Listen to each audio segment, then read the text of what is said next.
Hey everybody, welcome back to another judgment commentary of Zankyu no Terror, or Terror in Resonance, but today I'm going to be checking out episodes 5 through 8, and last time on the first 4 episodes, we were introduced to this world and some of its characters, but we didn't get a whole lot of background info on them. They teased a lot of it, but they didn't go really far into it, which is fine. We were only 4 episodes in, but man, there was a lot of setup in there, and I'm really hoping we get some of that payoff.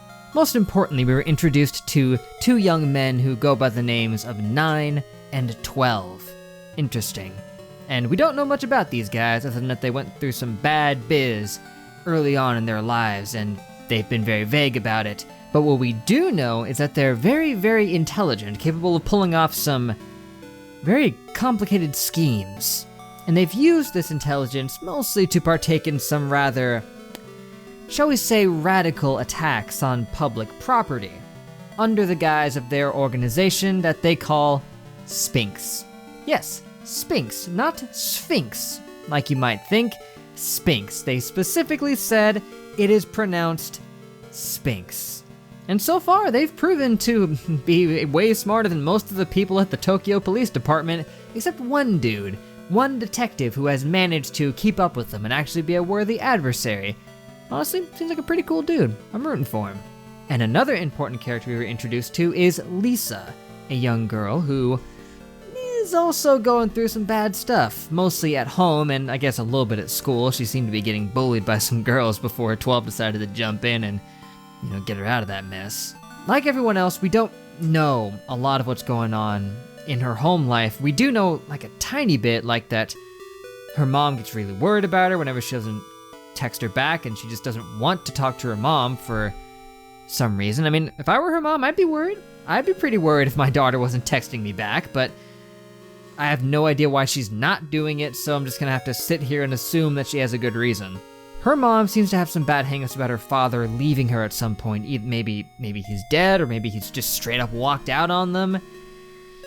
Still, I mean, I can't blame her for feeling that way. If the guy left you like that, you wouldn't want to lose your daughter too, but man, this seems complicated. Last we saw of Lisa, she got roped into 9 and 12's little schemes, and she was riding off on a motorcycle with 12, asking if they were gonna destroy the entire world, because apparently she's just that depressed that she wants the entire world to go down in flames. So long story short about the first 4 episodes, there was a lot of really cool, intriguing stuff going on, a lot of setup, but not a lot of payoff. But it is the first 4 episodes, so I'm gonna cut them a break. But now, after a long wait, let's head back in with episode 5. What an interesting set of 4 episodes this was. Definitely. They introduced a great new character in 5. I mean, she is just scary. Just completely twisted in her ways of just playing this game, trying to find them. And is there more to it than that she's after? Is it really just about fulfilling this game that they were playing? Like, they seem to be, like, I know they showed like that flashback a couple times where they were running away and 5 was left behind. Just didn't run with them? I guess after she got left behind, things probably didn't end super good. What does she want to do? Does she want to kill them? Does she want to just find them? I don't know, but there was certainly a shift with these set of 4 episodes. Honestly, I find that it was actually, stopping in episode 4 was a really good stopping point. It was these 4 episodes were a huge turning point for the series so far. And episode 4 was a good place to stop, just because, the way it ended with them off on the motorcycle, it felt like a natural conclusion.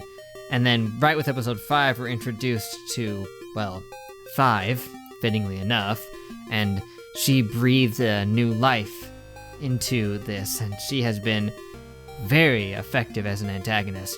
A very interesting mirror to 9 and 12, in that she's just as cunning and tactical as them, but she's more willing to put lives on the line.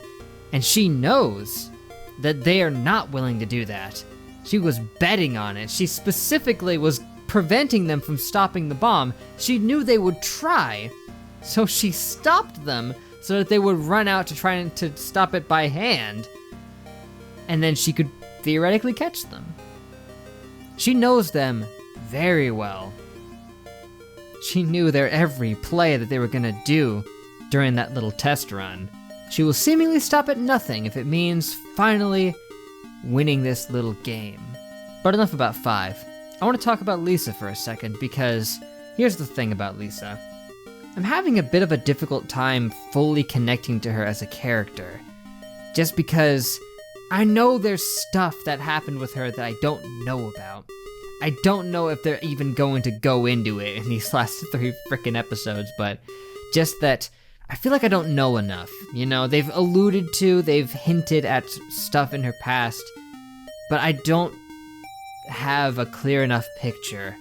I can't sympathize completely with her plight and her, you know, desire to see the world end, and for her, you know, not caring about her life. I feel like I don't know enough. It's very easy to have empathy for someone who feels that way, you know, in her depressed state, especially because, you know, she's in high school. It's a very dark time for many people, and she's living alone with her mom, and, well, apparently her mom is very clingy, but there's so much I don't fully understand about what makes her feel this way, and I really wish I knew more, and I'm hoping that they give me something in these next 3, personally. At the very least, we're getting a clearer picture about 9 and 12 and what was going on with them. We know that the government was rounding up gifted children and shipping them off to this random sensory-deprived building so that they could try to encourage their development, quote-unquote. I don't know why they would be just white walls and white clothes and everything if they wanted to make them more intelligent, because sensory deprivation tends to do horrible things to the human brain. It kind of, you know, discourages mental growth. Why do you think the solitary confinement places, you know, they're always just blank white padded cells? Because it stops you from thinking as much. Unless maybe they didn't want them to have individual thought and they just wanted to use their intelligence in a more controlled way. That sounds about right.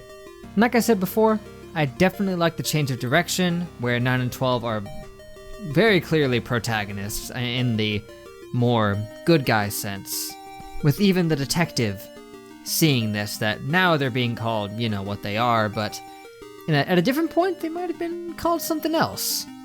Because they are definitely fighting for something good here. They probably, I mean, I think they are, at least. I'm hoping that it's just that they want to shed light, or at least, maybe at worst, get revenge on the people who set up that organization. Although, it sounds like they were planning something big with that plutonium. Something big and bad. 5 was saying they would do something completely reprehensible with it, but I don't trust her at all. If they're willing to evacuate a building before they blow it up, something tells me they're not gonna, you know, set off an atomic weapon in the heart of Tokyo. Or something like that.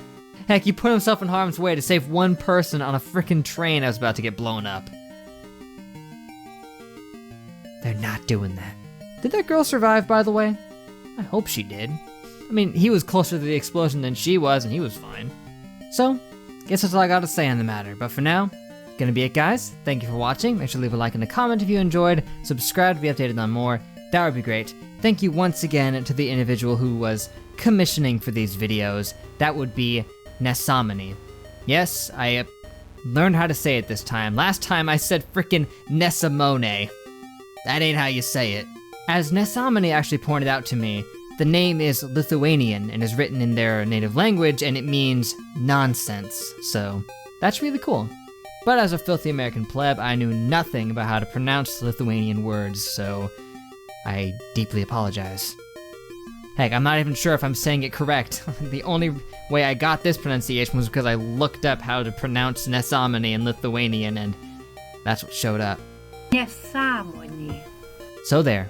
Really cool name. Sorry for saying it wrong, but I do appreciate you commissioning for these videos. It's been a blast checking out this series. It's very unique from a lot of the things I've seen. It's driven at its core in a very different way from other stuff.